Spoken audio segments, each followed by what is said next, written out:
ঠাকুরবাড়ির রান্না মানেই পুরনো স্বাদের দারুণ সব রাজকীয় রান্না। আর সেরকমই একটি রেসিপি কিন্তু আজকে আমাদের হেসেলে আপনাদের জন্য, আর যেটা বানাতে আজকে আমাদের হেসেলে প্রথমবার নিউ টাউন থেকে এসেছেন শিল্পা মুখার্জি। দেখে নেব। আচ্ছা, কিমাটা আগে দিয়ে দে। আচ্ছা, এখানে কতটা কিমা রয়েছে? 200 গ্রাম। 200 গ্রাম চিকেন কিমা, তাই তো? আজকে চিকেন কিমা দিয়ে ঠাকুরবাড়ির একটা রান্না তুমি করছো। কি রান্না করছো? ঠাকুরবাড়ির কিমা মাংসের কাটলেট। চিকেন কিমা দিয়ে তৈরি করছি কাটলেট। কিমা মাংসের কাটলেট, সেটা চিকেন কিমা দিয়ে। আর এটা ঠাকুরবাড়ির একটা জনপ্রিয় রান্না, আর যে রান্না নিয়ে প্রথমবার আজকে আমাদের হেসেলে শিল্পা মুখার্জি। শিল্পা থাকে নিউ টাউনে, তাই তো? শিল্পার অনেকগুলো পরিচয় আছে। পরিচয় ইন দ্য সেন্স শিল্পা অনেকগুলো কাজ নিয়ে ব্যস্ত থাকে, তার মধ্যে রান্নাটাও একটা ওর ভালোবাসার জিনিস, মানে রান্না করতে ভীষণ ভালোবাসে, এবং সেটা নিয়েই আজকে আমাদের হেসেলে। কিন্তু প্রথমেই যেটা জানতে চাইবো, এই রান্নাটা তুমি কার কাছ থেকে শিখেছো? আমি আমার মায়ের কাছ থেকে শিখেছি এই রান্নাটা। এটা মায়ের কাছ থেকে শেখা, এবং মায়ের কাছ থেকে শিখে আমাদের হেসেল হয়ে আপনাদের হেসেল। আচ্ছা, কিমাটা তো দিলাম, আর কি কি দেবো এর মধ্যে বলো এবারে? এর মধ্যে দেবো একটু টক দই। টক দই ক চামচ দেবো? 2 চামচ। ছোট চামচের 2 চামচ। 2 চামচ দিলাম। আর কি দিচ্ছি? একটু লেবুর রস। তার আগে লেবুটা ছাড়িয়ে নিতে হবে। নাও, দেখো ওখানে ছুরি আছে, কেটে নাও। লেবুর রস ছাড়া আর কি আমি হেল্প করবো বলো তো দেওয়ার জন্য? দিতে হবে একটু নুন।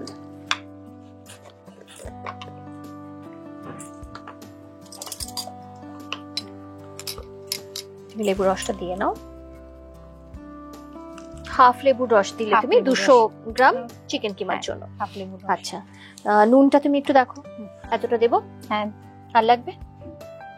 আর একটু সামান্য একটু দেখো, এতটা দে। আর কি দিচ্ছে?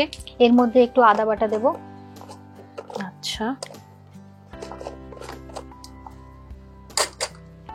একটু আদা বাটা, হাফ চামচ আদা বাটা।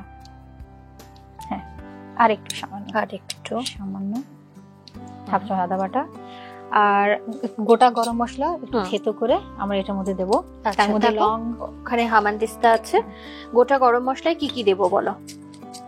এলাচ, লবঙ্গ, দারচিনি আর গোটা গোলমরিচ। আচ্ছা,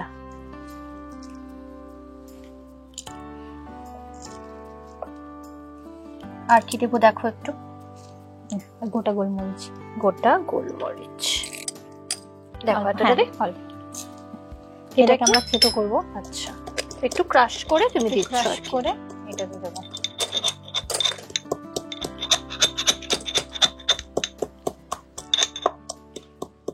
ওটা আমি করে দেবো। আর কি আছে? আর কি দেবে বলো? এটা দেওয়ার পরে আমরা একটু রসুন যেগুলো আছে সেটা একটু ক্রাশ করে এটা দেবো। রসুন দিচ্ছ। আর লঙ্কা? কিছু লঙ্কা কুচি করে দেবো, পেঁয়াজ কুচি করে, ধনেপাতা একটু কুচি করে মেশাবো। আচ্ছা, তাহলে তুমি না এই কুচিগুলো করো, আমি বরঞ্চ তোমার এই কাজটা করে দিই। পেঁয়াজ, আগে পেঁয়াজটা করে নাও। পেঁয়াজ কতটা লাগবে? পুরোটা লাগবে না হাফ লাগবে? কারণ মাংস 200 গ্রাম আছে, তার মধ্যে বড় পেঁয়াজ হলে হাফ পেঁয়াজ লাগবে। ওকে, এটা খুব ধার কিন্তু।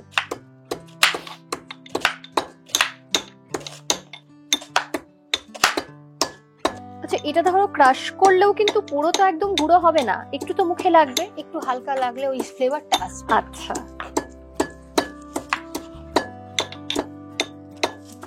দেখো তো এটা কি আরো হবে? আর একটু হবে না? এগুলো সরিয়ে দিয়ে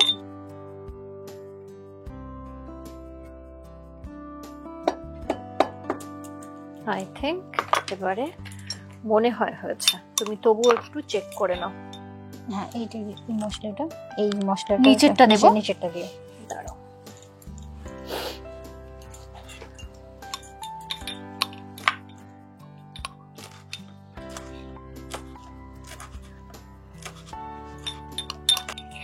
দেখো এটা দিচ্ছে। হ্যাঁ,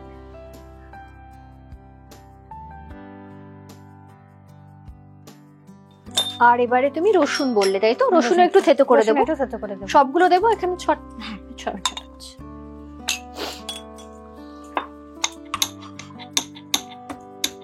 আমি এখানে কাঁচা লঙ্কা কুচিটা দিলাম। কাঁচা লঙ্কা কুচি দিলে, ওদিকে পেঁয়াজ কুচি করে রেখেছো, আর ধনেপাতা দেবে, তাই? ধনেপাতা কুচি দেবো। আচ্ছা, রসুনের পেস্ট করে দিলে বেশি ভালো লাগবে না এরকম একটু থেতো করে?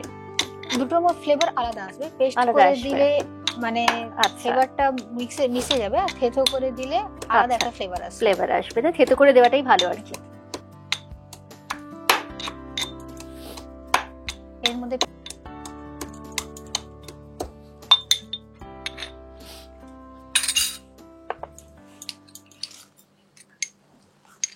এবারে দিচ্ছ ধনে পাতা, ধনে পাতা কুচি। এটা তুমি একটু দেখে নাও। দিয়ে দেবো? হ্যাঁ দিন। পুরোটা দেবো? দিন।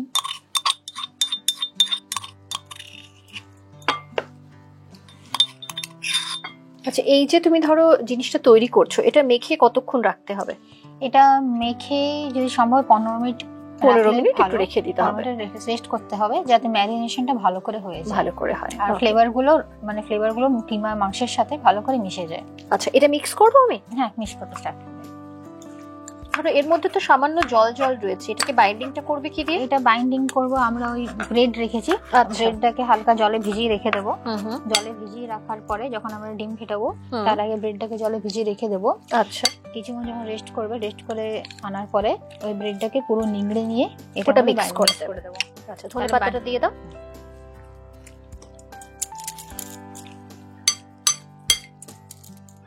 এগুলোতে যা মিক্স করার মোটামুটি আমরা মিক্স করে দিয়েছি, তাই তো?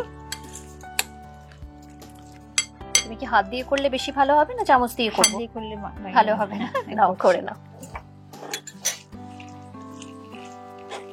আচ্ছা শিল্পা, এমনিতে কি করো? এমনিতে আমি সার্ভিস করি। আচ্ছা, কিসে আছো? আমি আছি মানে আইটি সেক্টরে আছি। আচ্ছা আচ্ছা। আর যদি বলা হয় যে সময় পাই তখন কি করি, তাহলে বলতে গেলে আমার একটা নিজস্ব গ্রুপ আছে, আমি নাচ করতে ভালোবাসি। তাই নাকি? আচ্ছা, আমার নাচের গ্রুপ আছে। হ্যাঁ হ্যাঁ। নাচের গ্রুপ আমি যে চালাই সেটা মানে একাধারে বলতে গেলে একটা সমাজ সেবার কাজ করি। কিরকম, আমাদের সমাজে যেসব গৃহবধূরা আছে যারা কোনো একদিন বা ছোটবেলায় নাচের স্বপ্ন দেখেছিলেন বা নাচ করার ইচ্ছা এখনো পর্যন্ত মনে রয়ে গেছে, তারা পাচ্ছেন না, তাদের সেই নাচ শিখিয়ে নাচ করার জন্য মঞ্চ আমি তাদের দিয়ে থাকি, তারা নাচ করে থাকে। তার সাথে সাথে আমাদের সমাজে যারা পিছিয়ে পড়া মানুষ, মানে ভ্যান চালক, অটো চালক, রিক্সা চালক, তাদের যে ছোট ছোট বাচ্চা মেয়েরা ছেলেরা আছে, তাদের ফ্রি অফ কস্ট নাচ গান কবিতা শেখায়। আর এরই মধ্যে আমরা সীমিত থাকিনি বা থাকতে চাইও না। আগামী দিনে আমরা তাদেরকে ফ্রি অফ কস্ট কম্পিউটার প্রশিক্ষণও দিতে চাই, কারণ তারাই আমাদের সমাজের শিরদাঁড়া হয়ে দাঁড়াবে, সেটা আমার ব্যাকবোন হয়ে উঠবে। তাদের আমরা কম্পিউটার প্রশিক্ষণ দিতে চাই, সেটা আমার গ্রুপে যারা আছে সবাই মিলে আমরা ফ্রি অফ কস্টই দিয়ে থাকি। তোমার গ্রুপে এখনো পর্যন্ত কতজন সদস্য রয়েছে? এখনো পর্যন্ত 40 জন আছে। 40 জন আছে। এটা তোমার নিউ টাউনেই? শুধুমাত্র নিউ টাউন না, আমি সাপুরজিতে থাকি, সাপুরজির আশেপাশে, নিউ টাউনের আশেপাশে আরো অনেকে যারা ইচ্ছুক, যারা নিজের থেকে এগিয়ে আসছে, তাদেরকেও তোমরা গ্রুপে নিচ্ছ। মানে নিজেদের একটা কালচারাল প্রোগ্রাম তো রয়েছে যেটা তোমরা করো ভালোবেসে, এছাড়া সমাজসেবামূলক প্রচুর কাজ করছো। এছাড়া আমরা আরো এনভায়রনমেন্ট যুক্ত কাজ করে থাকি। যেরকম কিছুদিন আগে যখন মে মাসে খুব গরম পড়েছিল, তখন খুব গরমের কারণে খবরে উঠছিল যে অনেক পাখি জলের অভাবে মারা যাচ্ছিল, তখন আমরা নিজেরাই উদ্যোগ নিয়ে আমাদের সাপুরজিতে কথা বলে অনুমতি নিয়ে গাছে কিছু জলের পট আমরা লাগিয়েছিলাম যাতে পাখিরা জল খেয়ে বাঁচতে পারে। প্লাস লাস্ট উইন্টারে, শীতকালে ডিসেম্বর মাসে আমরা ফ্রি অফ কস্ট কম্বল বিতরণ করেছিলাম। আগামী দিনে 100 থেকে 150 বৃক্ষরোপণ করার আমাদের চলছে, মানে পরিকল্পনা চলছে। আমরা সেটা নিয়ে কথাও বলছি, আমরা পেয়েও গেছি পারমিশন। এরপর আমরা সেটার উপরও নিজেদের কাজে লাগাবো, সেটাকে আমরা বৃক্ষরোপণও তখন করবো। তো আমরা শুধু কালচারাল শুধু না, আমরা তার সাথে সাথে সমাজের যেভাবে আমরা পারি সে সাহায্য করতে পারি, যেভাবে সমাজকে এগিয়ে নিয়ে যেতে পারি, একটা ছাপ ফেলে যেতে পারি, সেই ধরনের কাজ করে। আমাদের সকলের শুভেচ্ছা রইলো, আমাদের হ্যাংলা পরিবারের শুভেচ্ছা রইলো তোমার এবং তোমার এই গ্রুপের জন্য, যারা শুধুমাত্র কালচারাল ইভেন্টে আটকে নেই, তারা কিন্তু সমাজে যারা পিছিয়ে পড়া মানুষ, যারা অনেকেই রয়েছেন যারা হয়তো অতটা স্বাবলম্বী নন, তাদের পাশে তোমরা দাঁড়িয়েছো। আচ্ছা, এটা তো মাখা হয়ে গেছে, এটা সাইড করে দিই। এবারে আমরা কি করব বলো? তুমি হাতটাকে একটু ধুয়ে নেবে? হ্যাঁ, হাতটা ধুয়ে নাও ওখানে।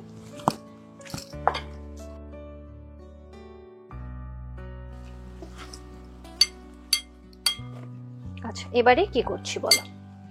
এবারে বাইন্ডিং এর জন্য আমাদের ব্রেড রাখা আছে, ব্রেডটাকে একটা বোলের মধ্যে জলে ভিজিয়ে রাখবো। নাও এটা নাও।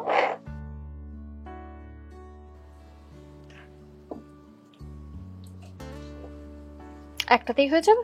একটু ভিজিয়ে রাখছি ইন কেস যদি লাগে তার জন্য। এটা ভেজানোই থাকে এখন? ওকে। আর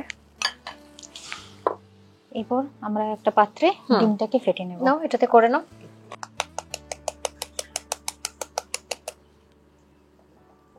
আচ্ছা, তোমার তাহলে প্রথম ভালো লাগা কি নাচ? প্রথম ভালো লাগা নাচ। আচ্ছা, আর রান্না? রান্না তারপরে আসছে। রান্না তারপরে আসছে। আমি রান্না করতে ভালোবাসি। যখন সময় পাই, বাড়িতে থাকি, তখন আমি ইচ্ছে মতো রান্না যেটা আমার পছন্দ হয় সেটা করো। আচ্ছা, আমাদের ধরো আমাদের ইউটিউব যে চ্যানেল, সেখানে বা আমাদের ম্যাগাজিনে এত রান্না বেরোয় এত ধরনের, সেগুলো কখনো ট্রাই করেছো? সেগুলো দেখো? সেগুলো দেখি, সেগুলো ট্রাইও করেছি, কিছু ট্রাই করেছি। মানে সময়টা পাও না আসলে, কারণ তোমার একদিকে চাকরি। আচ্ছা, তোমার পরিবারে কে কে রয়েছে? আমার পরিবারে রয়েছে আমার হাজবেন্ড, আমার 12 বছরের ছেলে আছে, 12 বছরের ছেলে, আমার শ্বশুর মশাই, আমার শাশুড়ি মা ছিলেন, কিছুদিন আগে আমার শাশুড়ি মা গত হয়েছেন। আচ্ছা আচ্ছা। আর আমার নিজের বাবা মা।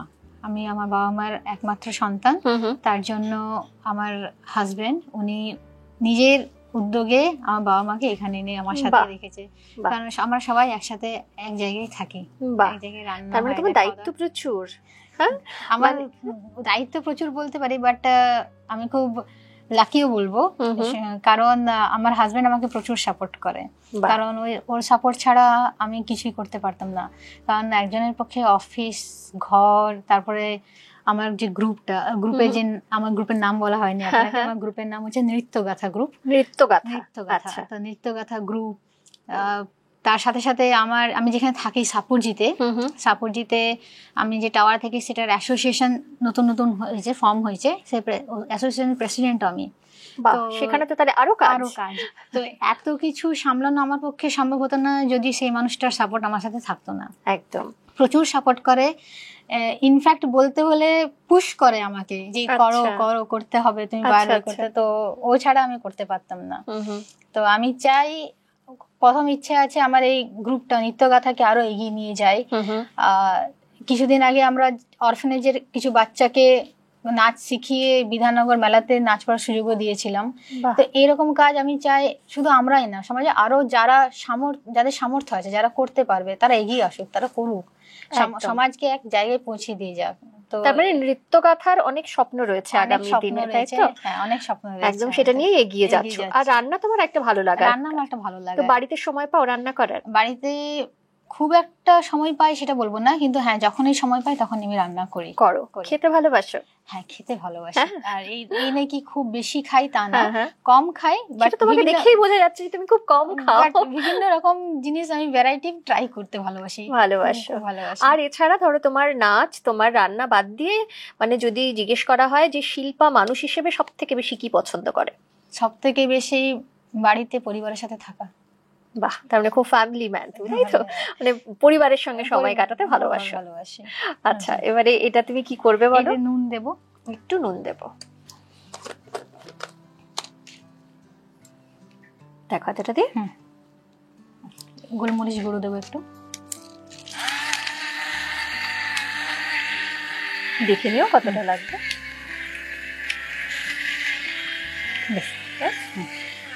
ফেটে নেবো আমরা।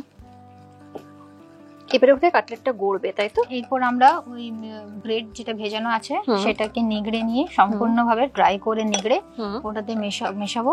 মিশিয়ে ওটা বাইন্ডিং হয়ে গেলে ওটাকে গড়বো। গড়ার পরে আমরা প্রথমে ব্রেড ক্রাম্ব রাখা আছে আমাদের, সেটাতে কোট করব, ফার্স্ট কোটিং। সেকেন্ড আমরা এই যে ডিমটা ফেটাচ্ছি এটাতে কোট করব। আর থার্ড আবার ব্রেড ক্রাম্বে কোট করে কিছুক্ষণ রেস্টে দেবো, যাতে ব্রেড ক্রাম্বটা ওটাতে আটকে থাকে। ওকে, তাহলে এটা একটু বড় একটা জায়গায় দিলে তোমার সুবিধা হতো না, যেহেতু যখন ওটাকে ডিপ করবে? তাহলে একটু শিফট করে দিই বড় বাটিতে। আচ্ছা, এবারে এটা তুমি জলটা নিংড়ে নেবে, আর আমি এটা শিফট করে দিই একটা বাটিতে। এটার মধ্যে দেবে তো?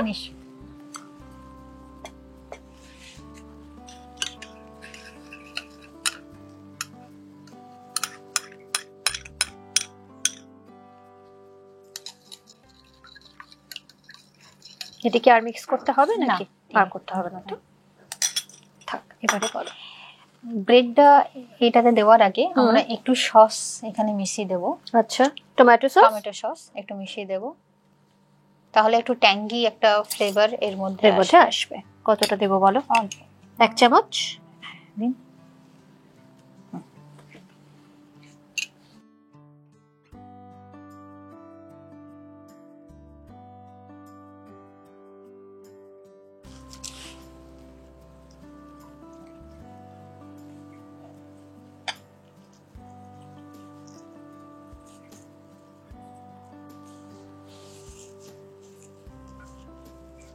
আর লাগবে নাকি? আর একটা দিয়ে দিই, কারণ পরিমাণটা বেশি আছে। তাহলে আমি এটা মিক্স করতে থাকি।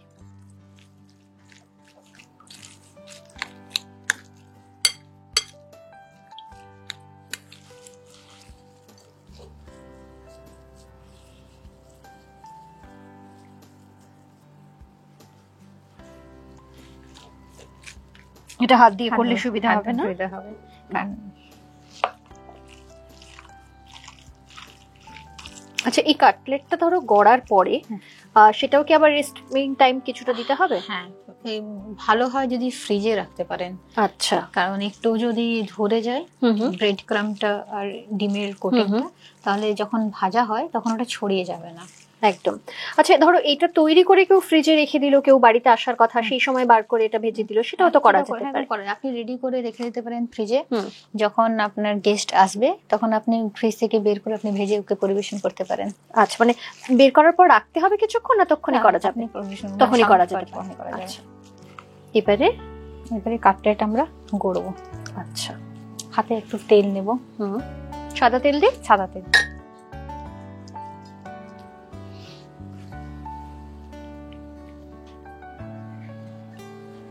একটা প্লেট দেবো নাকি? হ্যাঁ,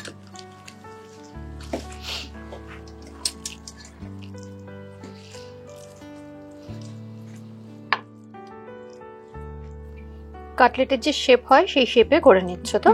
এখন গড়ছি, এরপর যখন আমরা আবার কোটিং করব তখন আরেকবার এই ছুরির সাহায্যে আমরা ওটাকে সারফেসে রেখে গড়ে নেব। আচ্ছা, একদম।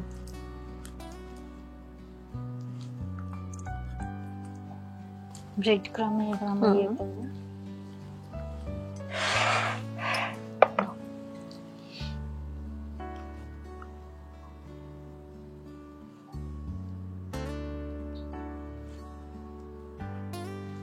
এবারে ডিমটা লাগবে।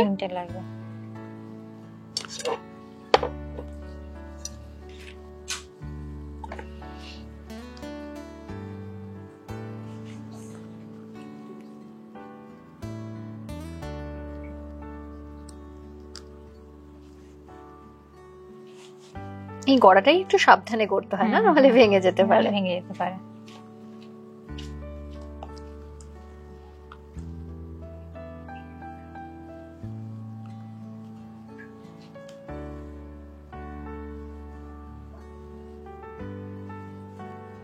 মানে ব্রেডের কোটিংটা তুমি দুবার দিচ্ছ, ডিমেরটা একবারই দিচ্ছ? একবার দেব।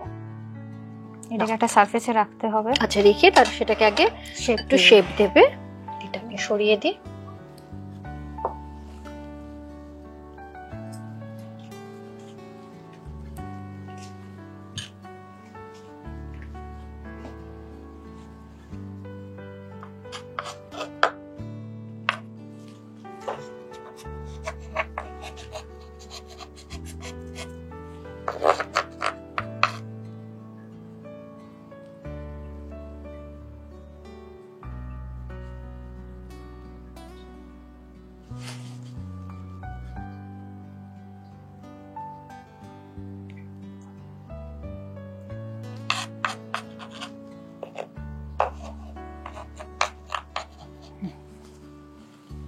এবারে এটাকে তুলে রাখবে তো।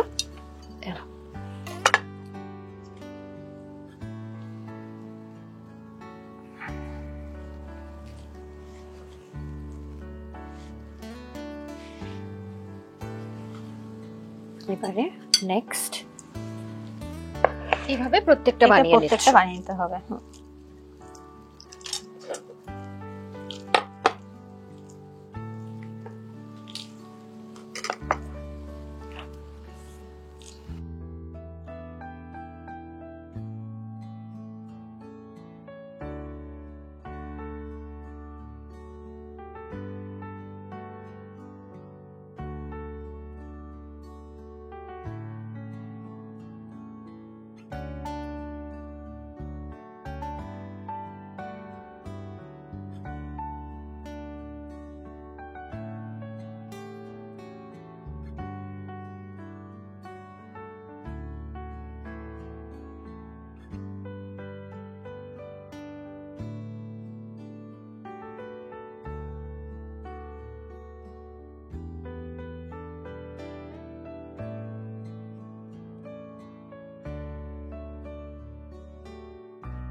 আচ্ছা, এটা তো তোমার হয়ে গেছে তাই তো?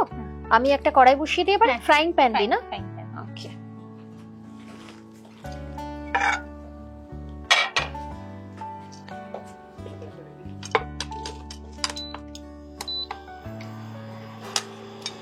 সাদা তেল দিচ্ছে।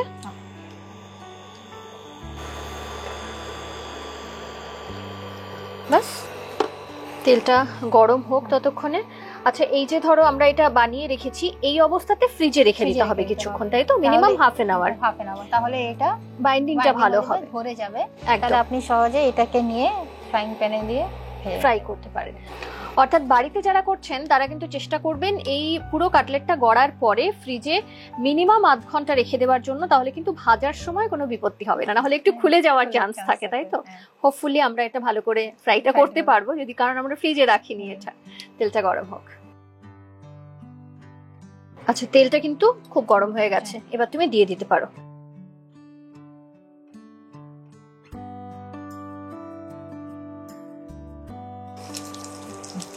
দাও এটা, এবারে বাকিগুলো তুমি একটু গড়ে নাও, আমি ততক্ষণে এটা ফ্লেমটা কিন্তু একদম কম করে দিয়েছি।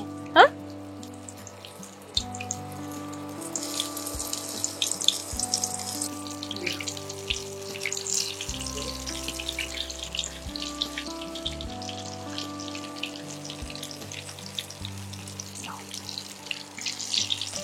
এখন কিন্তু আমি ফ্লেমটা একদম কম করে দিয়েছি। হ্যাঁ, ওটা ভেতরে যে মাংসটা আছে সেটাকে একটু সেদ্ধ হবে।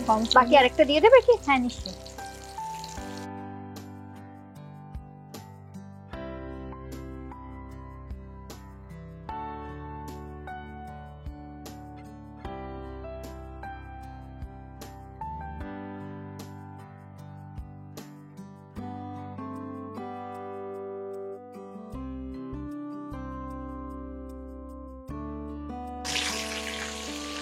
আচ্ছা, আরো ব্রাউন করে ভাজবে কি? এটা হয় মানে একটু ভাজতে হবে, বাট এটা হয়ে গেছে না? তাহলে একটা প্লেট রেডি করি।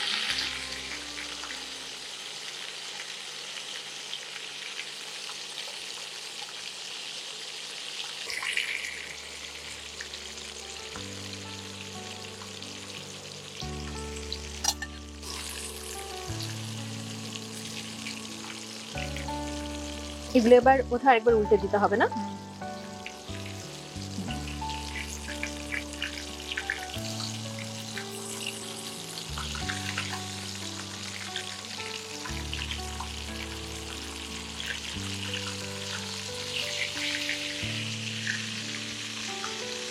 কাটলো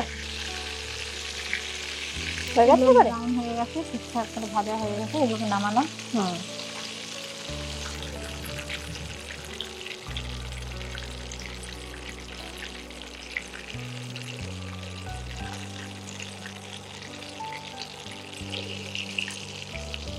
অফ করে দিলাম।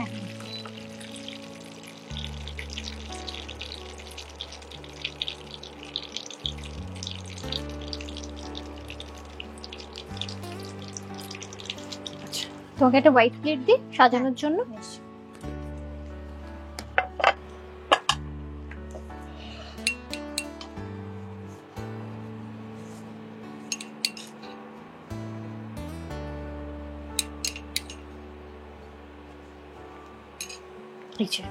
সস,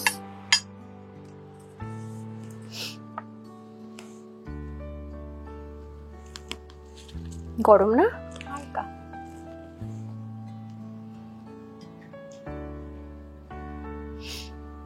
একটু গরম হবে।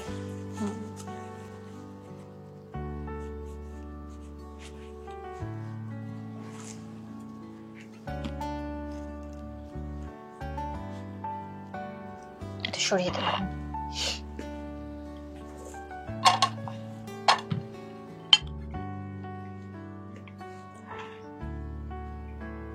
আচ্ছা, এর উপরে কোনো সল্ট দেবে? এর উপর একটু সল্ট দিলে, পিঙ্ক সল্ট দিই। পিঙ্ক সল্ট জাস্ট উপর থেকে স্প্রিঙ্কল করে দিই। ঠিক আছে।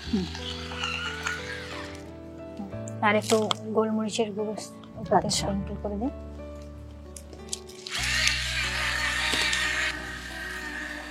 ব্যাস, ঠাকুর বাড়ির মাংসের কিমা কাটলেট, তাই তো? মাংসের কিমার কাটলেট ঠাকুরবাড়ির রান্না, যে রান্নাটা খুব যত্ন করে আমাদের হেসেলে এসে শিল্পা প্রথমবার করলো। এবং এটা প্রথমবার গল্প করতে করতে শিল্পা এটাই বলছিল যে রান্না করতে গেলে মানে এই যে কাটলেটটা বানাতে গেলে কিছুক্ষণ ফ্রিজে না রেখে কিন্তু বানানো যায় না, কিন্তু প্রথমবার তুমি এটাকে গড়ার পর ডিরেক্ট তুমি ভেজে নিলে, তাই তো? ফ্রিজে রাখা হয়নি, প্রথম এক্সপিরিয়েন্স। এবং সেটা খুব দারুণ কিন্তু হয়েছে, মানে শেপ বলো ভাজা বলো পুরোটাই এত সুন্দর হয়েছে। আমি কিন্তু বেশি কোনো অপেক্ষা করবো না, এবারে খেয়ে দেখবো কেমন হয়েছে। হ্যাঁ চলো।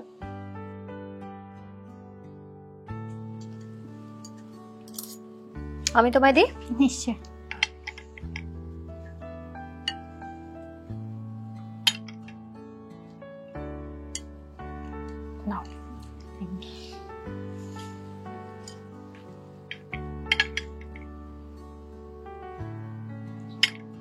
আমি এখন তো একটু ভেঙে নিই, পরে এটাকে গুছিয়ে খাবো। চলো, যা গরম একটু রসই খেতে হবে আর কি।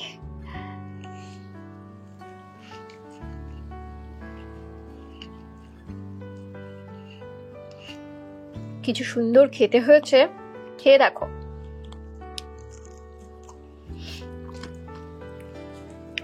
বাড়িতে যেরকম বানাও সেরকম হয়েছে? মানে মায়ের কাছ থেকে যেরকম শিখেছিলে সেরকমটা হয়েছে? মায়ের মতো ভালো হয়নি, বাট হ্যাঁ ট্রাই করেছি, আপনাদেরও নিশ্চয়ই ভালো লাগবে। আমি খেতেই এত ব্যস্ত যে আর কি বলবো, অসাধারণ খেতে হয়েছে, খুব সুস্বাদু এবং আমার তো ভীষণ ভালো লাগলো। আর আমি যেটা দেখলাম যে এই কাটলেটটা বানাতে কিন্তু খুব একটা বেশি উপকরণ লাগছে না, যেগুলো লাগছে বাড়িতে মজুদ থাকা উপকরণ দিয়ে আপনি এই কাটলেটটা বানাতে পারেন। একদম তাই, অবশ্যই একবার বাড়িতে ট্রাই করুন। এবং তারপর কিন্তু শিল্পাকে বা আমাদের হ্যাংলা হেসেলকে বাহবা দেবেনই, কারণ এত সুন্দর একটা রেসিপি যখন আপনাদের হেসেলে পৌঁছবে তখন কিন্তু মনে হবে যে না, হ্যাংলা হেসেল দেখে বা শিল্পার এই রেসিপি দেখে সত্যিই লাভবান আপনারা। থ্যাংক ইউ সো মাচ তোমাকে, এত সুন্দর একটা একদম এত সুন্দর একটা রেসিপি নিয়ে তোমার সঙ্গে দেখা হলো। আর ও যেহেতু অনেক ভালো ভালো কাজ করে এবং আগামী দিনে অনেকটা এগিয়ে যাও, অনেকটা পথ এগিয়ে যাও, আমাদের সকলের শুভেচ্ছা তোমার জন্য আর তোমার নৃত্যগাথা, তাই তো? নৃত্যগাথার জন্য রইল। খুব ভালো থেকো। থ্যাংক ইউ সো মাচ, আপনাদের সকলকে thank you so much, most welcome. আর আপনারাও কিন্তু ভীষণ ভালো থাকবেন। তবে আজকের এই রেসিপিটি ট্রাই করতে কিন্তু একদম ভুলবেন না। বর্ষা হোক, শীত হোক, গ্রীষ্ম হোক, যে কোনো ঋতুতেই এই আজকের যে রেসিপি যেটা শিল্পা বানিয়েছে ঠাকুরবাড়ি স্টাইলের মাংসের কিমা কাটলেট, সেটা কিন্তু অবশ্যই একবার বাড়িতে ট্রাই করুন, আমি নিশ্চিত আপনাদের ভালো লাগবে। আর যেটা করতে একদম ভুলবেন না, আমাদের ইউটিউব চ্যানেল সেটা সাবস্ক্রাইব করবেন, সঙ্গে রয়েছে ফেসবুক পেজ, ইনস্টা পেজ, যেটা অবশ্যই ফলো করবেন, কারণ শুধুমাত্র রান্না বান্না নয়, রান্নাঘরের দারুণ সব টিপসও কিন্তু আপনাদের জন্য সারা বছর থাকে। এভাবেই কিন্তু সঙ্গে থাকবেন। অবশ্যই যারা রান্না করতে ভীষণ ভালোবাসেন, রান্না যাদের প্যাশন, তাদের জন্য কিন্তু আমাদের হেসেলে দারুণ একটা সুখবর রয়েছে। জি বাংলা রন্ধনে বন্ধনে সরাসরি অডিশনের সুযোগ পান হ্যাংলা হেসেলের মাসিক রান্না প্রতিযোগিতার সেরা 10 জন প্রতিযোগী। বিস্তারিত জানতে যোগাযোগ করতে পারেন 8017125297 এই নম্বরে। এভাবেই সঙ্গে থাকুন, ভালো থাকুন, নমস্কার।